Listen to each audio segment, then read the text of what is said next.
used to hate this conversation. I was a believer. You couldn't tell me nothing about the Lord, but I wasn't living right, of course.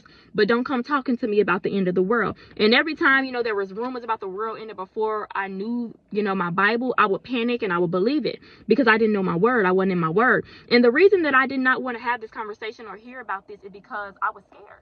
You know what I'm saying? I was panicking and I didn't know. I didn't want to hear it. I was irritated because I didn't even know my destination. I knew I wasn't right with the Lord. I didn't know where I was going. I'm like, I don't know about this heaven. I don't know about this hell. I don't know what I'm supposed to be doing. Like, I knew my life wasn't right.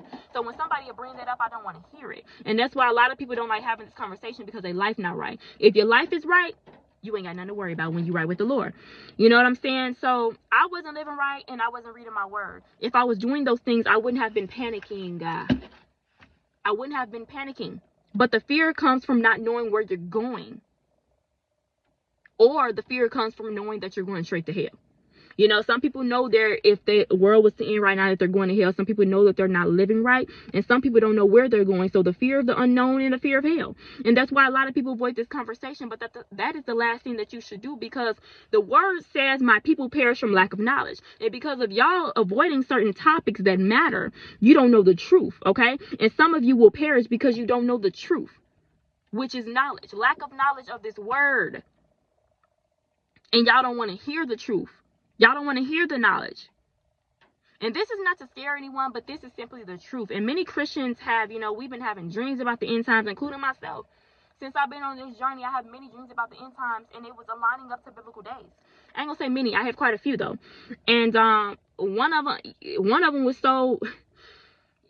Like it said in one of these scriptures I read, in one of my dreams, Jesus was coming in the clouds, and I was having an anxiety attack in the dream. It was like people around, everybody was shocked, and it was like, it's Jesus.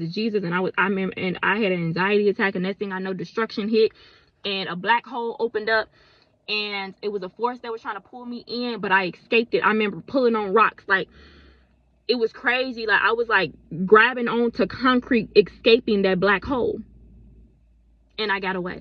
And that was pretty much the end of it. But that dream initially scared me because I didn't understand it. I'm like, why was I next to this black hole? But I realized I had escaped the black hole. The force, it was like a force. Like, it was trying to pull me in. I felt the force, like, trying to pull me. But, baby, I fought to get out. And I realized that that's what's going on right now. I mean, me changing my life was me fighting to get out of that. I was once headed to a black hole. You know what I'm saying? And he still be trying to, the enemy still try to pull us in even when we find the Lord. But I fought to get out, and I'm still fighting to stay out. Woo!